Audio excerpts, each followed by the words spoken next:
क्या आज भी रावण जिंदा है? और क्या आपको पता है कि रावण के 10 सिर थे ही नहीं? और आखिर क्यों भगवान राम ने लक्ष्मण जी को रावण के पास शिक्षा लेने के लिए भेजा था? अगर आप एक सच्चे हिंदू और राम भक्त हो तो आपको राम के साथ साथ रावण के बारे में भी ऐसी बातें जरूर पता होनी चाहिए जो आज तक आपसे छुपाई गई है। क्योंकि जहाँ रावण को लोग एक बहुत ही घमंडी और अत्याचारी राक्षस मानते थे, वहीं कुछ लोग रावण को अब तक का सबसे बड़ा ज्ञानी और एक शक्तिशाली महाबली राजा मानते थे। क्या रावण की मम्मी आज भी श्रीलंका के घने जंगलों में मौजूद है? आखिर श्रीलंका की गवर्नमेंट इस मिस्ट्री और रहस्य के बारे में क्या कहती है? और दोस्तों, आज के इस वीडियो में हम रावण से जुड़ी हुई ऐसी मोस्ट अमेजिंग और शॉकिंग फैक्ट्स आपको बताने वाले हैं जिन्हें शायद ही आज से आपने पहले कभी सुना होगा। मान लिया हमने भ्रम से नारायण को नहीं पहचाना, मान लिया अपने चित्त के मोह में एक स्त्री का हरण कर लिया, मान लिया अपने गौरव और अहंकार में हमने किसी का परामर्श नहीं सुना। इन सब बातों की चर्चा करने से इतिहास पीछे नहीं मुड़ जाएगा। जो बीत गया बुद्धिमान उसका शोक नहीं करते, भविष्य की चिंता कर्मयोगी नहीं करता। इस समय इस क्षण क्या करना है उसका ही निश्चय आवश्यक हो जाता है।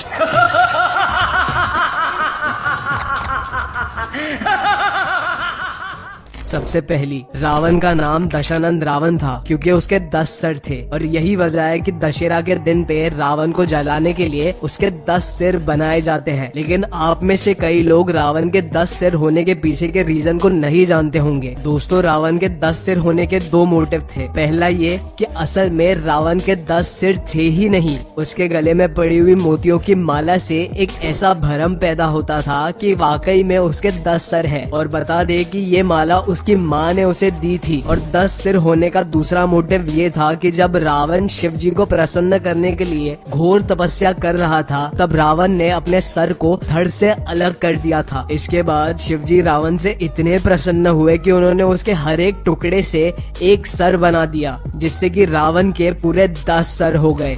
वैसे कहा जाता है रावण एक अत्याचारी और अहंकारी राजा था, लेकिन क्या आप जानते हैं कि रावण एक आदर्श भाई और अपनी पत्नी का सम्मान करने वाला एक आदर्श पति भी था। क्योंकि रावण अपनी पत्नी को बचाने के लिए उस यज्ञ से उठ गया जिस यज्ञ से वो राम की पूरी सेना को तबाह कर सकता था। इसके अलावा रावण एक महान आदर्श भाई था ही, क्योंकि उसने सिर्फ अपनी बहन के सम्मान के लिए श्री राम से युद्ध लड़ा। हालांकि ये जानने के बावजूद भी कि इस युद्ध में उसकी जान जा सकती है और आखिर इस लड़ाई में उसने अपनी जान गंवाई भी। तो आपको इस बात से समझ में आ ही गया होगा कि रावण के पास असीम ज्ञान भी था। क्या आप जानते हैं रावण का नाम रावण किसने रखा था? अगर नहीं तो आपको बता दे कि रावण का नाम रावण शिवजी ने रखा था। दरअसल एक बार रावण शिवजी को अपनी लंका में ले जाना चाहता था और इसीलिए उसने शिवजी को बहुत मनाया। लेकिन जब लाख कोशिशों के बाद शिवजी नहीं माने तो रावण ने पूरे कैलाश पर्वत को ही उठा लिया। लेकिन जब शिवजी ने अपने एक पैर को जमीन पर रख दिया, जिससे रावण के हाथ की उंगली पर्वत के नीचे दब गई और वो जोर जोर से चिल्लाने लगा। इसके साथ ही उसने शिव तांडव करना भी शुरू कर दिया। जब दर्द से कर्राते हुए रावण ने शिव तांडव जारी रखा तो इसे देखकर शिवजी बहुत प्रसन्न हुए और उन्हें तब पहली बार रावण को रावण नाम दिया। रावण का मतलब होता है जो तेज को दहाड़ता है। आपने अब तक यही सुना होगा कि रावण की श्रीलंका में पूजा होती है, लेकिन सच्चाई तो ये है कि रावण की हमारे भारत में भी पूजा की जाती है। दरअसल हम आपको बता दें कि साउथ इंडिया और साउथ ईस्ट एशिया के कुछ हिस्सों में रावण की पूजा और आराधना की जाती है। और बता दें कि कानपुर का कैलाश मंदिर साल में सिर्फ एक ही दिन खुलता है और वो भी दशहरे के दिन, जहां रावण की पूजा होती है। इसके अलावा राजस्थान और आंध्र प्रदेश के कुछ हिस्सों में भी रावण की पूजा की जाती है। क्या आप जानते हैं कि रावण के पास आखिर ब्राह्मणों जैसा ज्ञान और राक्षस जैसी शक्तियाँ एक साथ कैसे थी? दरअसल रावण के पिता का नाम विश्वरावा था, जो एक उच्च कोटि के ब्राह्मण थे, और रावण की माता का नाम कैकसी था, जो एक क्षत्रिय राक्षसी थी। इसीलिए रावण एक महान ब्राह्मण के साथ साथ राक्षसों का बहुत बड़ा राजा भी था। रावण इतना बड़ा ज्ञानी था कि जब राम और रावण के बीच में युद्ध हुआ और रावण की इस युद्ध में हार हुई उसके बाद जब घायल अवस्था में वो लगभग मरने वाला था, तब भगवान राम ने लक्ष्मण को रावण से शिक्षा लेने के लिए कहा था, क्योंकि राम भी जानते थे कि रावण इस संसार की नीति, राजनीति और शक्तियों के महान पंडित थे। और इसीलिए राम ने लक्ष्मण से कहा कि तुम रावण के पास जाओ और उसके जीवन से जुड़ी ऐसी शिक्षा प्राप्त करो जो कि दुनिया में तुम्हें और कोई नहीं सिखा सकता। इसके बाद लक्ष्मण ने महान ज्ञानी रावण से अपने जीवन से जुड़ी ऐसी शिक्षा को प्राप्त किया जो शायद ही और कोई जानता था। क्या आप जानते हैं कि रावण इतना बलशाली और असीम शक्तियों का ज्ञाता था कि वो किसी को भी अपनी गिरफ्त में ले सकता था। जब रावण के बेटे मेघनाद का जन्म हुआ, तब रावण ने 9 ग्रहों को अपने अधिकार में ले लिया। इसके बाद रावण ने सभी ग्रहों को 11वें स्थान पर रहने के लिए कहा था, ताकि उसके बेटे को अमर होने का वरदान मिल सके। लेकिन शनिदेव ने ऐसा करने से मना कर दिया। तब रावण ने शनिदेव को पकड़ के बंदी बना लिया और अपने महल में कैद कर लिया।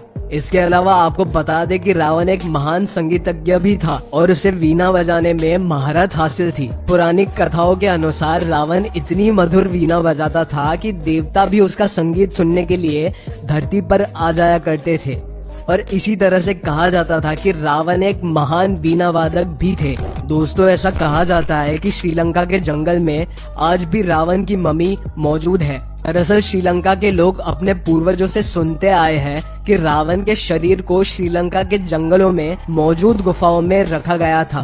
कहा जाता है कि रावण के मरने के बाद उसकी जाति के लोगों ने रावण को जिंदा करने के लिए काफी कोशिशें की। इन लोगों का मानना था कि जैसे संजीवनी बूटी से लक्ष्मण को जीवित किया जा सकता था, उसी तरह से रावण को भी दोबारा जीवित किया जा सकता था। हालांकि लाख कोशिश करने के बाद भी जब रावण जीवित नहीं हुआ, तो लोगों ने रावण के ऊपर कई औषधियों का लेप लगाकर उसे एक ताबूत में बंद कर दिया और श्रीलंका की गुफाओं में सेफ्टी के तौर पर रख दिया। ऐसा भी कहा जाता है कि ये ताबूत आज भी इन्हीं जंगलों में रखा हुआ है। और तो और आपको बता दें कि श्रीलंका की रिसर्च टीम ने इसे खोजने के लिए श्रीलंका के सभी जंगलों में खोज की। और श्रीलंका के लोगों का ये भी मानना है कि एक बार उनकी रिसर्च टीम को इन्हीं जंगलों में एक ताबूत ऐसा मिला जिसमें औषधियों का लेप लगा हुआ था।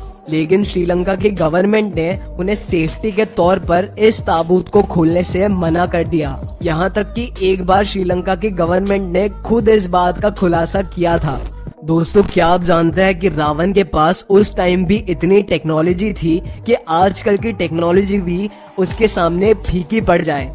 हम आपको बता दें कि रावण के पास पुष्पक विमान था, जिसकी मदद से रावण ने सीता माता का हरण किया था। पुष्पक विमान एक ऐसा विमान था जिससे रावण अपने दिमाग से कंट्रोल करता था। तो अब आप इमेजिन कीजिए कि उस टाइम की टेक्नोलॉजी कितनी ज्यादा विकसित थी कि पुष्पक विमान यानी कि उस समय के हवाई जहाज को भी माइंड से कंट्रोल किया जाता था। इसके अलावा रावण के पास इस विमान की लैंडिंग करने के लिए हवाई अड्डे भी थे, जिनमें वैरांगटोटा हॉटन मैदानों में थॉटपुल कांडा और कुरुनेगोला में वैरांगपोला कुछ ऐसी जगहें हैं जो आज भी श्रीलंका में हवाई अड्डे के तौर पर मौजूद है। तो दोस्तों, आपका रावण के बारे में क्या मानना है, हमें कमेंट में अपनी राय जरूर बताइए। और अगर आप ऐसे ही दिलचस्प फैक्ट्स देखना चाहते हो तो हमारे चैनल को सब्सक्राइब जरूर कीजिए। वीडियो पसंद आई हो तो वीडियो को लाइक करें। इसी के साथ मिलते हैं ऐसे ही इंटरेस्टिंग वीडियोस के साथ। तब तक के लिए धन्यवाद।